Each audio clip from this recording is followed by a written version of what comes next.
Unfortunately, the United Nations has been rather slow in aiding the response of member states to COVID-19. For instance, in the first few months of the pandemic, the United Nations Security Council, UNSC, failed to discuss the issue, even though the pandemic clearly poses a grave threat to the security of the world. Only on the 1st July of 2020 did the United Nations Security Council adopt a resolution to demand an immediate cessation of hostilities, which would allow nations to refocus resources on combating the pandemic. And this is a positive step. However, we can only imagine the benefits of such action if it had been undertaken much sooner. Differences in the Security Council left the body, as it has so many times, indecisive and ineffective. We must be brutally honest with ourselves and admit that after more than 7 decades, surely the fate of the world's peace and security should not continue to be left in the hands of a few. It is about time that the composition of the Security Council better reflects the United Nations' current membership. The 5 permanent seats in the Security Council, reserved for the veto-wielding 5 victors of a world war, has proven that the organization needs to be reformed. There would not be an alliance to pursue a common goal if one party thinks it has more right to decide than the others. Since 1946, the veto has been wielded more than 200 times. There is nothing democratic in the way the veto is used. The veto is open to abuse, be it sanctimoniously, hypocritically, to uphold wrongdoing. And this is why we need to move the reform process forward. Only at an improved Security Councils and the United Nations can the world hope to see problems being addressed effectively. One of the most glaring failures of the United Nations is the situation in the occupied Palestinian territory. Despite the countless calls by the international community since the founding of the United Nations, the will of the majority continues to be negated by the few. They hide their true intentions under the guise of national security and the notion of justice. Wars took place and millions lost their lives, have portrayed that the very same actors caught in some of the worst tragedies have chosen to remain oblivious.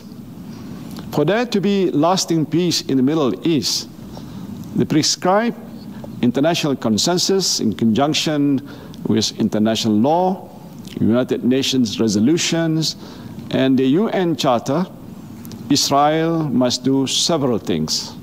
First, it must cease all of its illegal settlement activities. Second, it must withdraw its troops from the occupied Palestinian territory and surrounding Arab states. Third, it must allow Palestinian refugees the right to return to their land and property. Fourth, it must restore the original status of Jerusalem. And last but certainly not least, it must restore its credibility and revert to the negotiating table with Palestine. These are not new preconditions. These are merely a reflection of years of diplomatic work and the consensus reached over decades of negotiations. Israel can no longer be in denial.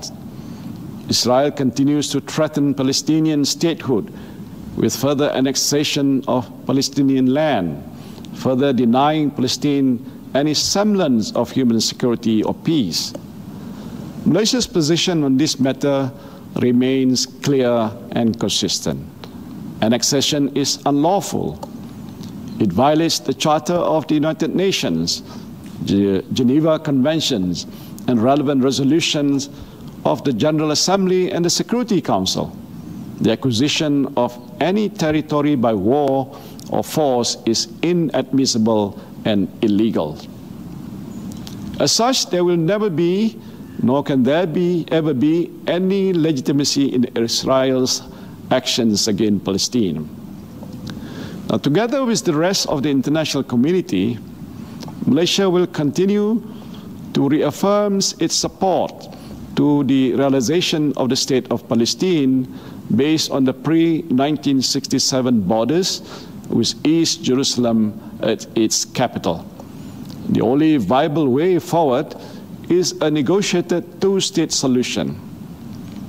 In this context, Malaysia supports the call of the international community, including by UN Secretary General, for the Middle East Quartet to find a mutually agreeable path for the parties to re-engage towards a negotiated, peaceful settlement. We continue to call upon the international community to uphold Palestine's legitimate rights to self-determination, which constitute one of the very core principles of the United Nations when it was created 75 years ago. Another glaring example is the plight of the Rohingya. When atrocities were committed en masse against the Rohingya in the state of Rakhine, thousands fled their homes, fearing for their lives.